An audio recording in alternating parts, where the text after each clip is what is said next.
and mostly 12th grade students in this class, because obviously it's more relevant to them. Well, and you try to get them as soon before they leave for college as possible, so that everything is fresh in the old mind. Right, we hope so.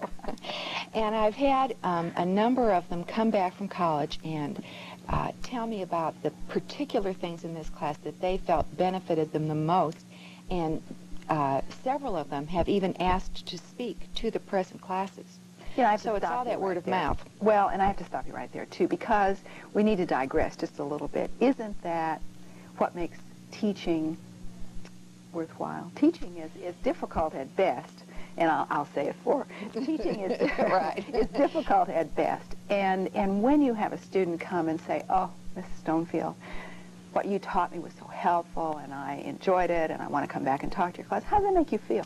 It makes you feel wonderful, because you stand up there day after day and you wonder if you're getting through to anybody.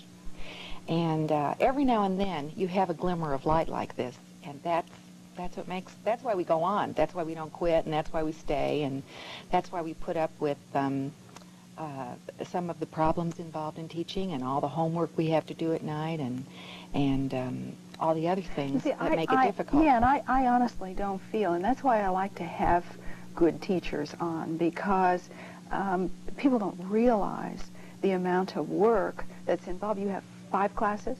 5 or 6? Wait, 5 classes. 5. And so you have at least, what, 30 children? 30 well, students? I have to say that the regular classroom teachers generally have somewhere between 23 and close to 30. Reading classes are generally smaller, and these college-bound classes are tending to run about 23. Okay, so let's just figure 20. Let's figure 25. Mm-hmm. So that's 125 students that you have on a daily basis to attend to, and each of those 125 students has at least one parent who's interested in the whole process. Right. So you know, the whole process is not as straightforward. It's very convoluted, because you have a lot of different ability ranges. Even though they're college-bound, they're not all on the same academic level. Mm-hmm. So it ain't always easy as it looks, and that's really what I'm saying. And these are the kind of people that make the gears turn, and I think that's important.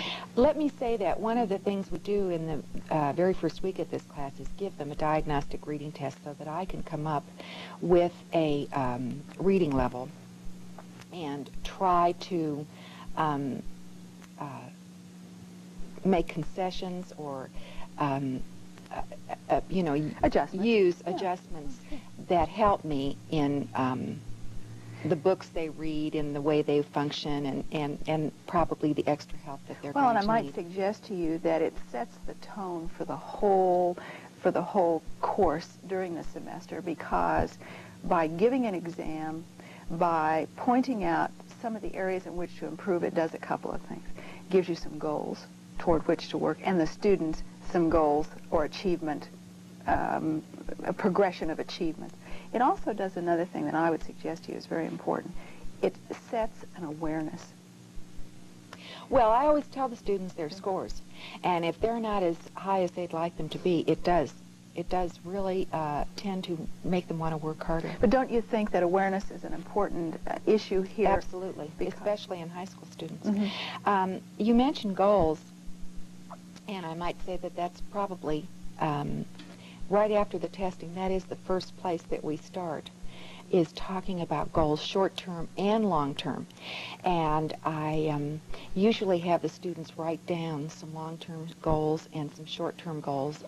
A short-term goal might be something as simple as getting a B on the next algebra test, and a long-term goal might be becoming a lawyer. Getting through college, getting into a certain university. I have them write them down, and I save them and give them back to them at the end of the semester. And it's interesting how much accomplishment you can feel just by reaching a short-term goal. Organization of thought and effort. Right. Which makes me slip into the next issue. After the tests are given, after the goals are set, then you go about the work of, I'll say, guiding these young people toward success, which is why we're all here. Right. You do some things in this college-bound reading class. One of them is learn to take notes. That sounds very simple. What seems to be the problem? Why is note-taking an issue? Well, there are a great many things involved in taking good notes in a classroom, not the least of which is being a good, active listener. As a matter of fact, the word active is kind of key in this entire class. We talk a lot about being active in our own education, being an active listener, an active note-taker, an active participant, and not just sitting and waiting for someone to teach you, but actually being involved